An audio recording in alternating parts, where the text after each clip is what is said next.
Hello मेरे shining stars, आप सब कैसे हैं। तो आज हम स्टार्ट करेंगे मनस्वी हिंदी व्याकरण पाठ्य पुस्तक कक्षा 6। तो चलिए अब हम शुरू करते हैं। अध्याय 2 वर्ण विचार। मौखिक भाषा की मूल ध्वनियाँ को व्यक्त करने वाले चिन्हों को वर्ण कहते हैं। वर्ण भाषा की सबसे छोटी इकाई है। आइए वर्णों के बारे में विस्तार से जानें। चित्र देखिए, ये क्या है?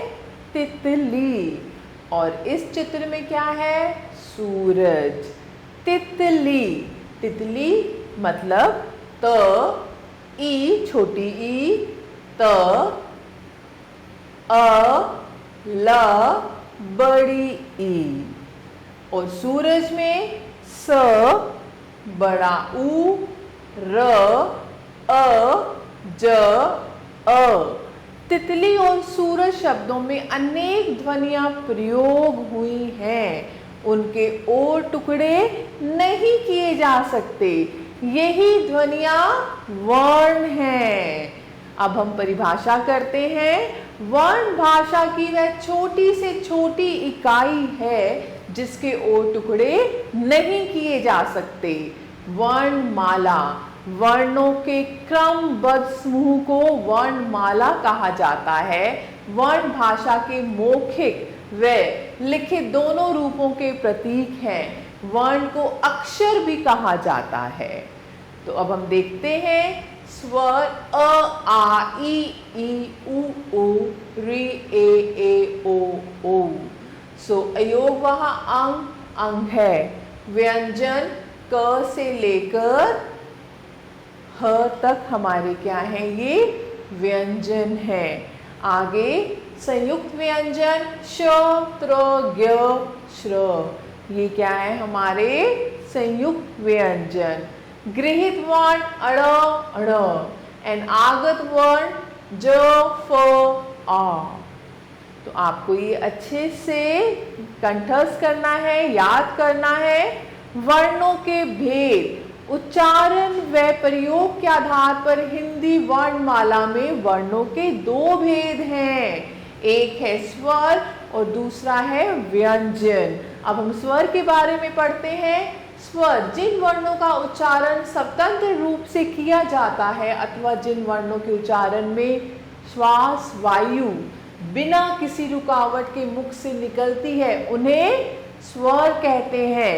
हिंदी में 11 स्वर हैं, अ से लेकर औ तक। उच्चारण में लगने वाले समय के आधार पर स्वर के 3 भेद होते हैं। क ह्रस्व स्वर, ख दीर्घ स्वर, ग पलुत स्वर। क ह्रस्व स्वर जिन स्वरों के उच्चारण में बहुत कम समय यानी एक मात्रा का समय लगता है वो कहलाते हैं ह्रस्व स्वर। ये संख्या में 4 हैं, अ ई उ ऋ। ख दीर्घ स्वर जिन स्वरों के उच्चारण में ह्रस्व स्वर से दुगना यानी 2 मात्राओं का समय लगता है वो दीर्घ स्वर कहलाते हैं। ये संख्या में 7 हैं, आ ई उ ए ओ औ। और ग पलुत स्वर जिन स्वरों के उच्चारण में दीर्घ स्वरों से भी अधिक समय लगता है वे कहलाते हैं पलुत स्वर, जैसे ओम आदि। स्वरों की मात्राएं। अब हम मात्राओं के बारे में पढ़ते हैं। स्वरों का प्रयोग 2 तरीकों से किया जाता है, उनके मूल रूप में तथा व्यंजनों के साथ उनके चिन्ह के रूप में। स्वरों का प्रयोग जब व्यंजनों के साथ किया जाता है तब उनका स्वरूप बदल जाता है। यह बदला हुआ स्वरूप ही मात्रा कहलाता है। अ स्वर को छोड़कर सभी स्वरों की मात्राएं होती हैं। अब हमारे पास स्वर है और मात्रा के साथ व्यंजन और ये शब्द और स्वर के मूल रूप का प्रयोग। जैसे अ है, अ की कोई मात्रा नहीं है। अगर क और अ को हम मिला देंगे ये बन जाएगा क। शब्द कमल और अ से अमरूद, अदरक। आ यानी ये आ का डंडा हम लगाते हैं, क जमा आ ये बन जाएगा का, जैसे काजल। और आम आचार। छोटी ई की मात्रा आप सबको पता है, क जमा ई की, कितना। इमली इकट्ठा। बड़ी की मात्रा क जमा ई की, ईक ईद। ऊ छोटे ऊ की मात्रा क ऊ कु, कुत्ता उल्लू। बड़े ऊ की मात्रा क जमा ऊ कु, कूलर। ऊपर री का जो मात्रा है ऐसे लगाते हैं, क जमा री क्री, नृप ऋषि ऋषभ। ए की मात्रा क जमा ए के, मेला एड़ी एक। ऐसे बड़ी ए की मात्रा आप सबको पता है, क ए कै, मेला ऐनक एरावत। ओ को, कोयल ओखली ओर। बड़ा ओ की मात्रा क ओ को, कौआ कोन, औरत औजार। अब हम बात करते हैं अयोग वहा। अ और अह को अयोग वहा कहते हैं। क जब हम बिंदी लगाते हैं, जब किसी वर्ण का उच्चारण करते समय वायु केवल नाक से निकलती है, तब उसे दिखाने के लिए शिरोरेखा के ऊपर बिंदु का चिन्ह लगाया जाता है। इसे अनुस्वार कहते हैं, जैसे अंगूर, बंदर, घंटा, कंगन, चंदा, धंधा, अंधा, गंदा आदि। अनुस्वार पंचम वर्ण के स्थान पर बिंदु के रूप में प्रयोग किया जाता है। अनुस्वार के बाद जो व्यंजन शब्द में लगा हो, उसी वर्ग के पंचम वर्ण को अनुस्वार के रूप में बोला या लिखा जाता है। क व कंगन ण, ट व घंटा ण, प व संभव म, च व झंडा अण, त व धंधा न। अब हम बात करते हैं चंद्र बिंदु की। जब किसी वर्ण का उच्चारण करते समय हवा नाक और मुख दोनों से निकलती है, तब उस वर्ण के ऊपर चंद्र बिंदु लगाया जाता है। इसे अनुनासिक कहते हैं, जैसे चांद, मान, महंगा, छलांग, आंख, टांग आदि। जब शिरोरेखा के ऊपर कोई मात्रा ना हो, तब चंद्र बिंदु का प्रयोग किया जाता है, अन्यथा बिंदु का प्रयोग होता है, जैसे वहां, वहीं, कहां, कहीं। जब कोई मात्रा होगी तो हमने बिंदु का प्रयोग करना है। जब कोई मात्रा नहीं होगी तो हम चंद्र बिंदु लगा सकते हैं, जैसे वहां, वहीं, कहां, कहीं। ग अंग है। इस ध्वनि का उच्चारण ह के समान होता है। इसका प्रयोग अधिकतर शब्द के अंत में किया जाता है। यह विसर्ग कहलाता है, जैसे स्वतः, प्रातः, नमः, भवः, अंततः आदि। तो आपको क्या सुनाई दे रहा है? ह, स्वतः, प्रातः, नमः।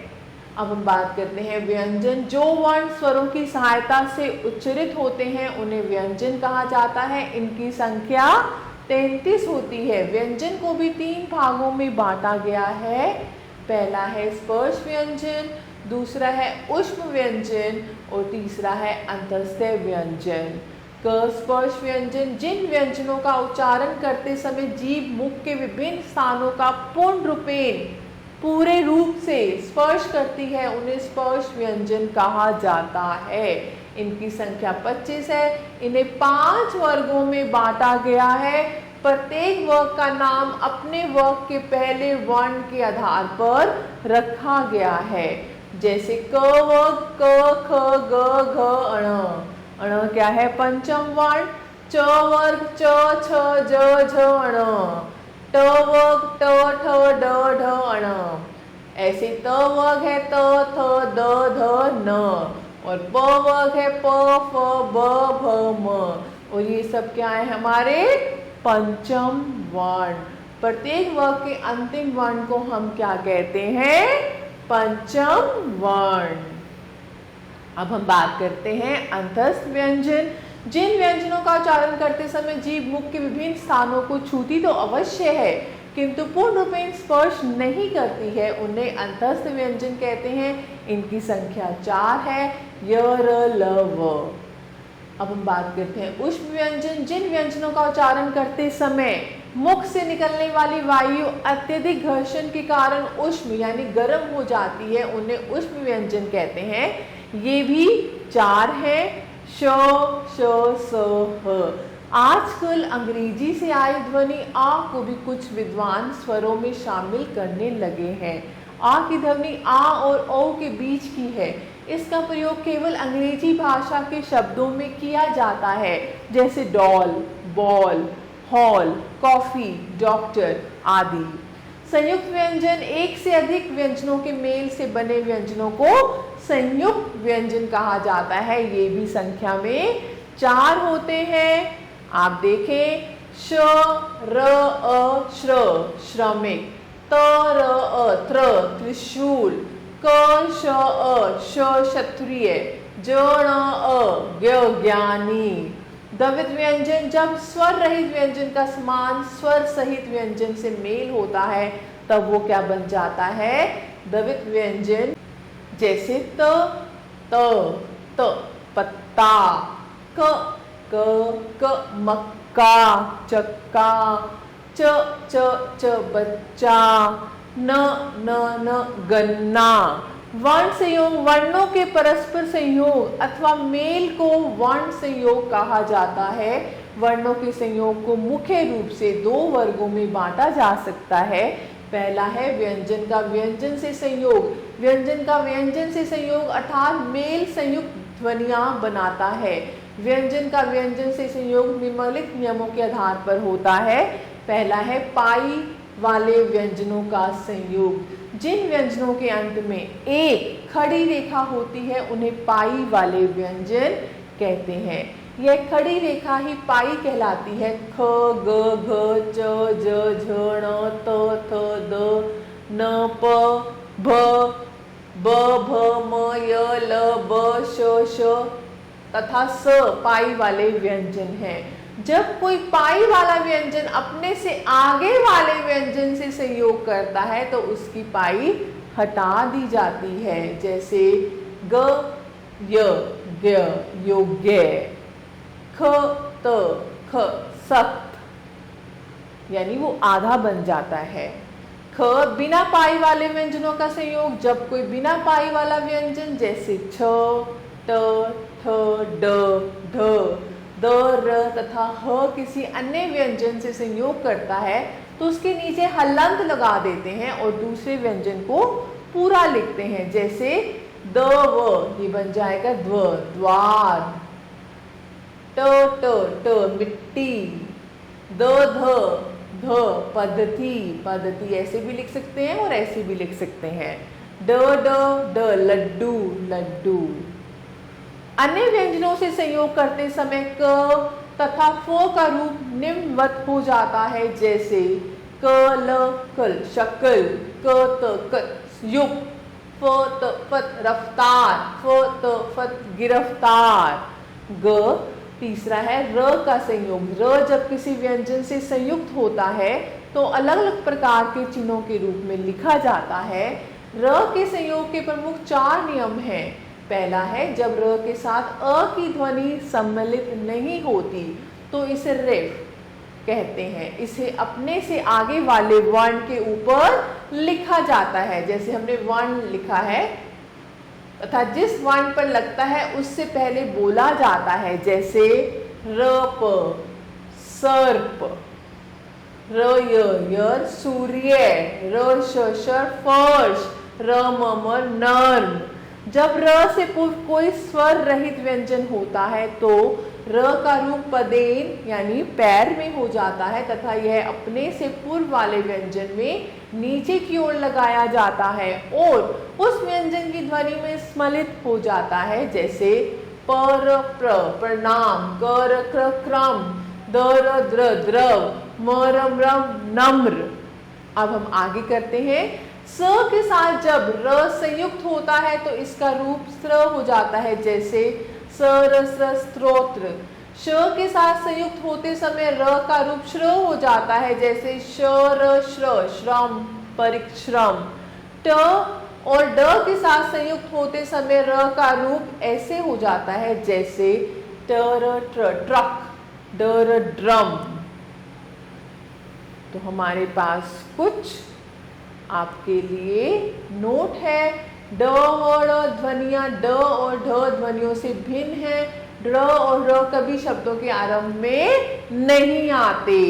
ज वो फ ध्वनियां हिंदी की नहीं है, इनका प्रयोग केवल अरबी फारसी शब्दों में किया जाता है, जैसे सजा, फकीर आदि। अब हम बात करते हैं वर्ण विच्छेद। जब किसी शब्द में प्रयुक्त वर्णों को अलग अलग करके लिखा जाता है तो उसे कहते हैं वर्ण विच्छेद। फूल फ बड़ा ऊ ल अ, पौधा प बड़े ओ की मात्रा ध आ, गृहस्थी ग री ह अ स थ ई गृहस्थी। वैज्ञानिक व बड़ी ए ज अण आ न ई क अ। ये क्या है? वर्ण विच्छेद। चलो दोहराएं। अब जो अभी हमने पढ़ा है उसको एक बार हम दोहराते हैं। वर्ण भाषा की वह छोटी से छोटी इकाई है जिसके और टुकड़े नहीं हो सकते। वर्ण दो प्रकार के होते हैं, स्वर और व्यंजन। स्वर वर्णों की संख्या 11 होती है, व्यंजन वर्णों की संख्या 33 होती है। स्वर के 3 भेद होते हैं, हस्व, दीर्घ तथा प्लुत। व्यंजन के 3 भेद होते हैं, स्पर्श, अंतस्थ तथा ऊष्म। जब किलो शब्द में प्रयुक्त वर्णों को अलग अलग करके लिखा जाता है तो उसे वर्ण विच्छेद कहते हैं। अब आपकी बारी, कुछ प्रश्न हैं आपके लिए। प्रश्न 1, निम्नलिखित प्रश्नों के उत्तर दीजिए। क वर्ण किसे कहते हैं, इसके कितने रूप होते हैं? तो जितने भी प्रश्न हैं आप अपने आप अभ्यास कर सकते हैं।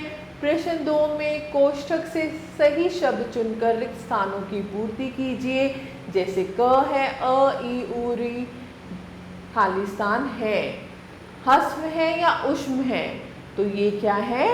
हस्व। ख य र ल व खाली स्थान व्यंजन प्रयुक्त हुए हैं। अंतस्थ है या ऊष्म? अंतस्थ। तो ऐसे ही आप इन प्रश्नों को कोशिश कर सकते हैं। तो ऐसे ही आप इन प्रश्नों को कर सकते हैं और इस पाठ को पूरा कर सकते हैं। मेरे प्यारे बच्चों, आप सभी का बहुत बहुत धन्यवाद इस वीडियो को देखने के लिए। अगर आपको कुछ समझ में नहीं आता है तो आप इस वीडियो को दोबारा से देख सकते हैं। बहुत बहुत धन्यवाद। खुश रहें, अपना ध्यान रखें।